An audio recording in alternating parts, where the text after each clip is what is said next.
Hello, stranger. We're taking a moment today to reflect and retread some familiar, treasured ground to tell a story. So where are we right now? Some of you might recognize this location if you've come into Darktide from Fatshark's previous game, Darktide 2. And for those of you that don't, this is Talshorn Keep. It's largely a memory now, but it's one that I'm very fond of. It's a place that, when I visit, it feels like I'm sitting down with an old friend and reminiscing about happier times. Over the last few weeks, as we've all communally watched Darktide's player base plummet and the weight of sadness that currently surrounds the game gets ever heavier, I found myself thinking about why Darktide's release has been so disastrous. You have the obvious factors you can point to: performance issues, lack of content, stability, and an excess of RNG that sucks the will to play out of even the most stalwart fan. But there's something else missing, something slightly more ethereal, something harder to clarify, and that is the lack of a soul. Darktide, for all its good points, lacks a soul. How can you even define what a soul in a video game even is? I hear you think. There are plenty of ways I could answer that question, but I think the way that this manifests most to me is by just being here in Talshorn Keep. If you've never been here, let's look around briefly. This area serves as Vermintide 2's player hub, which in comparison to Darktide functions as both a hub and a lobby. When players join your game, it is here that they first gather before setting out on an adventure. And when there are no other players here besides yourself, it basically just serves as your own little space inside the game. The thing I'm most struck by exploring this ruined old castle is that it exists because people wanted it to. Functionally speaking, a lot of this space serves no practical purpose. All the various things you can interact with just lead you to a menu that you can open without them. And even the aspects of the space that are unique to it, like Lona's cosmetic shop and the training dummies, could be stuck in a much smaller, quicker to design, efficient area. But they're not.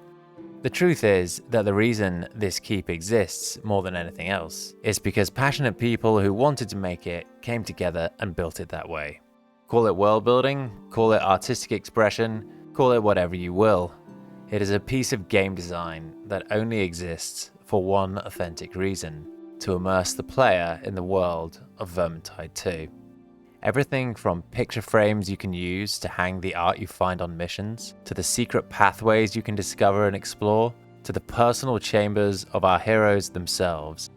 Everything here serves to captivate the player's imagination and draw them deeper into the world.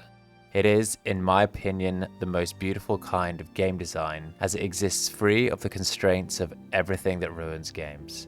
Like the worlds of Valheim or Minecraft, where no tangible objective is ever given to you, you are left here with nothing more than your imagination. And it is this feeling, in my opinion, that is behind the magic of what creates an incredible video game experience. If Darktide has shown us anything, it's that you can have some of the most fun and visceral gameplay within a genre ever to be released and still fail spectacularly. This is because we, the player, do not just want to have fun playing a game. We want to be immersed.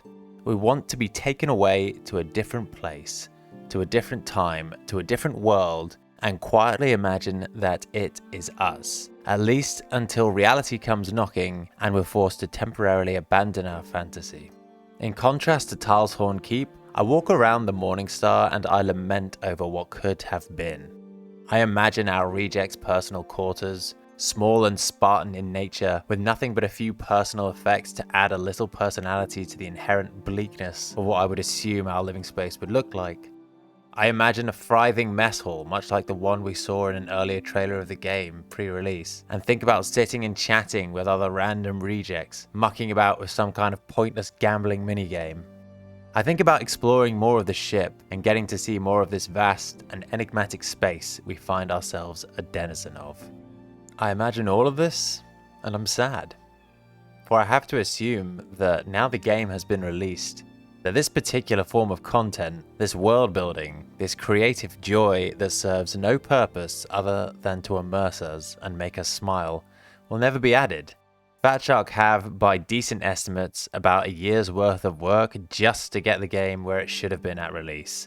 And I very much doubt that within that focus work schedule, there'll be time to focus on anything that does not take immediate priority. And it seems obvious to me that those priorities are stability and performance, revising the bad design choices, adding the missing content, and releasing new content to bring players back into the game. The sad fact about creative work is that it is never particularly valued by corporate interests, despite the fact that its value to the soul of humanity is immeasurable.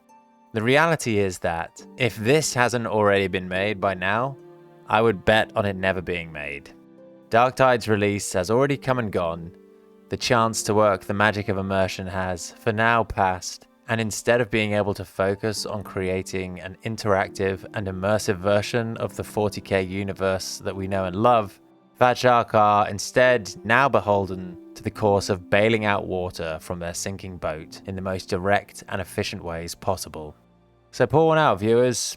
Pour one out for an opportunity completely missed, and pour one out for the soul that Darktide never got to have.